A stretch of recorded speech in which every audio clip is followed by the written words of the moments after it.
नमस्कार। तो इंतजार की घड़ियां अब खत्म हो चुकी हैं। यूपी पुलिस कांस्टेबल की तैयारी में लगे सभी लोगों के लिए सबसे बड़ी, सबसे जरूरी खबर आ चुकी है। 2026 परीक्षा का ऑफिशियल अनाउंसमेंट हो गया है और आज हम इसी पर बात करने वाले हैं कि इसका असल में मतलब क्या है।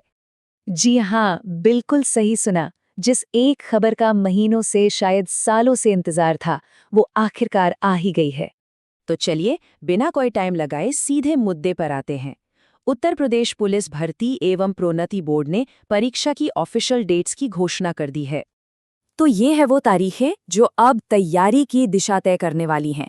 8, 9 और 10 जून 2026। जी हाँ, लगातार 3 दिन। ये वो 3 दिन है जब रिटन एग्जाम होगा। तो भाई अभी से अपने कैलेंडर में इन डेट्स पर बड़ा सा गोला बना लीजिए। और हाँ, एक और ज़रूरी बात, ये एग्जाम इन 3 दिनों में कई अलग-अलग शिफ्ट्स में करवाया जाएगा। अच्छा, डेट्स तो पता चल गई, पर अब सवाल उठता है कि एग्जाम में होगा क्या? मतलब पेपर का पैटर्न कैसा होगा?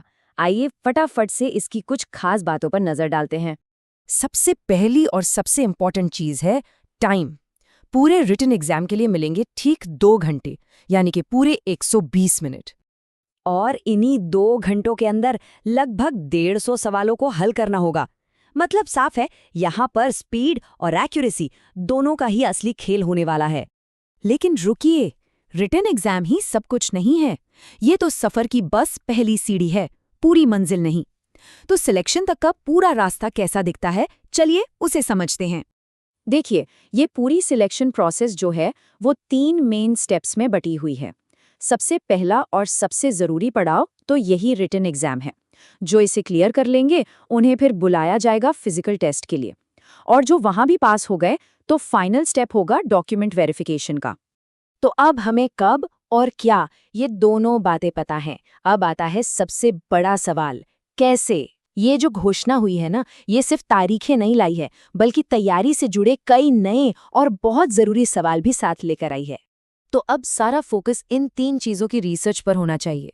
पहला, फिजिकल टेस्ट में क्या क्या होता है, क्या स्टैंडर्ड्स हैं।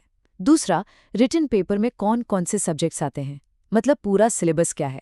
और तीसरा, जो कि बहुत ज़रूरी है, पिछले सालों की कट ऑफ कितनी जाती है। यही वो चीज़ें हैं जो तैयारी को एक सही रास्ता दिखाएंगी। और ये सारी बातें हमें लाकर खड़ा कर देती हैं उससे एक सबसे बड़े सवाल के सामने, जो अब हर एस्पिरेंट के दिमाग में घूम रहा होगा कि तैयारी करे तो करें कैसे। मंजिल अब सामने साफ दिख रही है, लेकिन उस तक पहुंचने का सही रास्ता क्या होगा? यही वो सवाल है जिसका जवाब कामयाबी तय करेगा।